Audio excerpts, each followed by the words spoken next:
In today's lesson, we're going to look at natural minor and harmonic minor and see the difference between those two, and then we'll notate a song in harmonic minor, which we did yesterday, Ah Poor Bird. So first of all, a natural minor, that's what we've been doing a lot of. I'll sing a song that we've done, the Hungarian round, and show you how it goes. So it goes, let's see, La, we'll do it in A minor.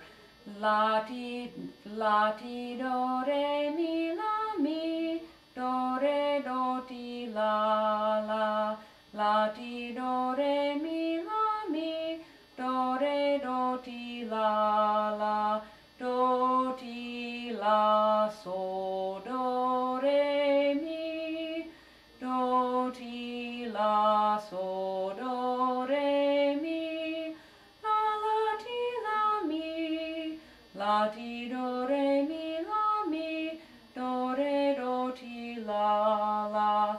So that song was in natural minor.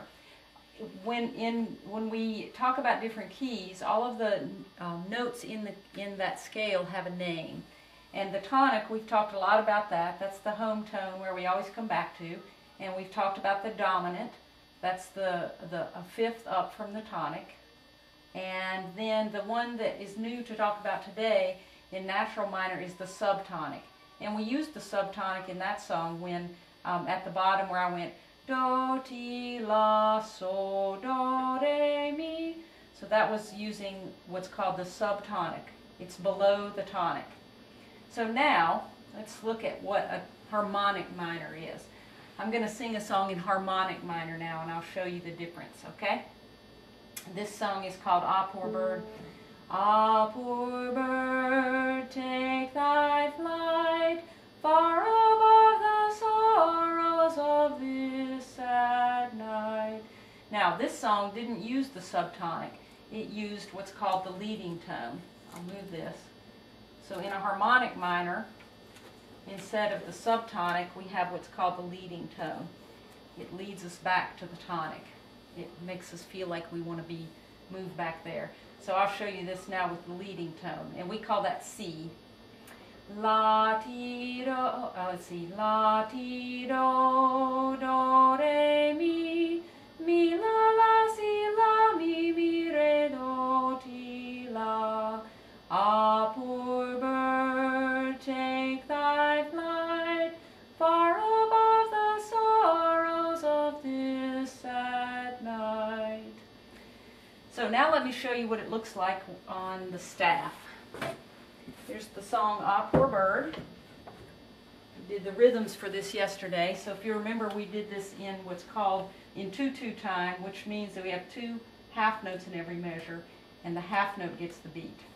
So let's do our rhythm one time, and then I'll explain the notation. Ready, go. Ah, here's the beat. Ah, poor bird, take thy flight far above the sorrows of this sad night.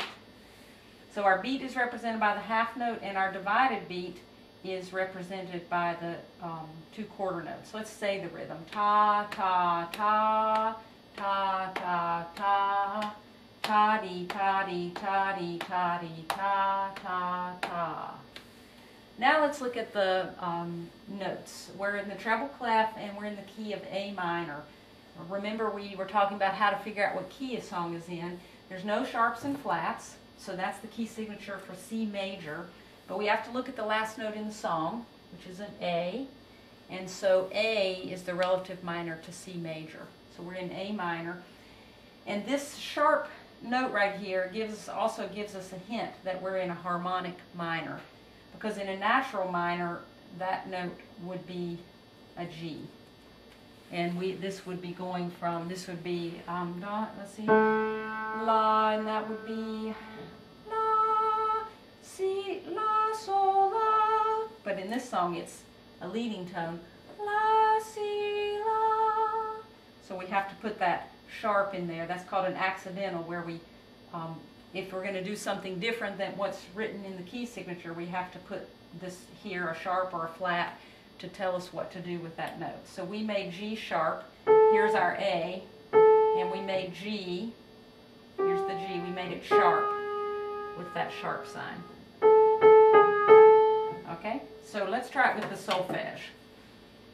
Actually, I'm going to sing it with the words once, okay? It goes like this. Ah, poor bird, take thy flight, far above the sorrows of this sad night. Now with the solfege. La, ti, do, do, re, mi, la, si, la, mi, re, do, ti, la. One more. La, ti, do, do, re, mi, la, si, la, mi, re, do, ti, la. So that's harmonic minor, Ah, Poor Bird. That's all for today.